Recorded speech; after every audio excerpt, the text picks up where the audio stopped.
Vous avez 1000 € à investir, mais vous hésitez, faut-il miser sur des actions individuelles ou opter pour des ETF? Savez-vous quel type d'investissement pourrait maximiser vos gains tout en limitant les risques? Dans cette vidéo, on va démystifier ce dilemme et vous aider à faire le meilleur choix pour vos investissements en 2025.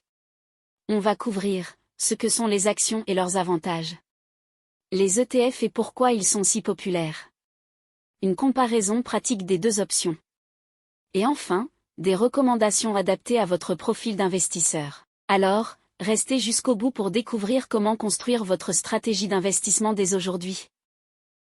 Commençons par les actions. Quand vous achetez une action, vous devenez propriétaire d'une petite partie d'une entreprise.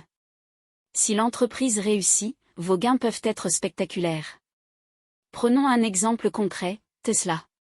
Si vous aviez investi 1000 € dans Tesla en 2018, votre investissement vaudrait environ 15 000 € aujourd'hui. Incroyable, non? Mais attention, les actions, c'est aussi un pari. Si l'entreprise traverse une crise, vous pouvez perdre une grande partie de votre investissement. Investir dans des actions demande du temps, de la recherche et une bonne compréhension des fondamentaux. Quel est le modèle économique de l'entreprise? Comment évolue son secteur?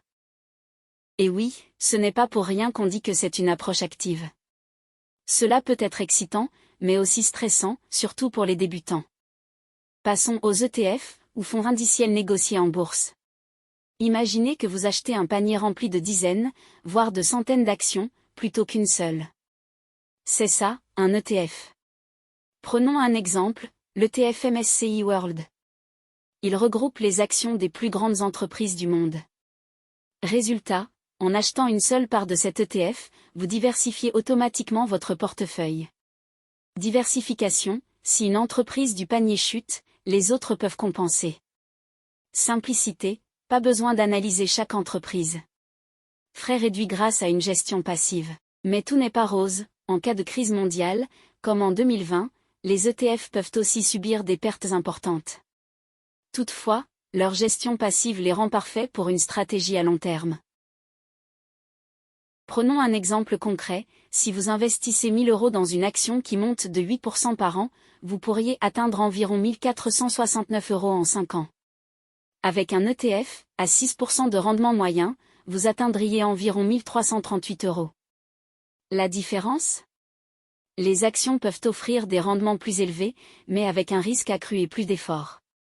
Les ETF, eux, sont plus stables et demandent moins d'implication.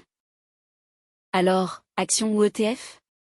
Tout dépend de votre profil d'investisseur, débutant, commencez avec des ETF.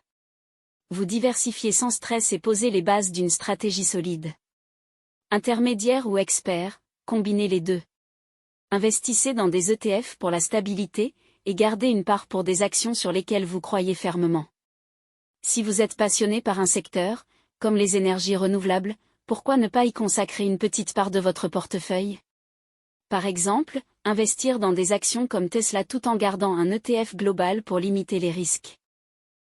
Pour résumer, les actions offrent un potentiel de gains élevés, mais demandent du temps et une tolérance au risque.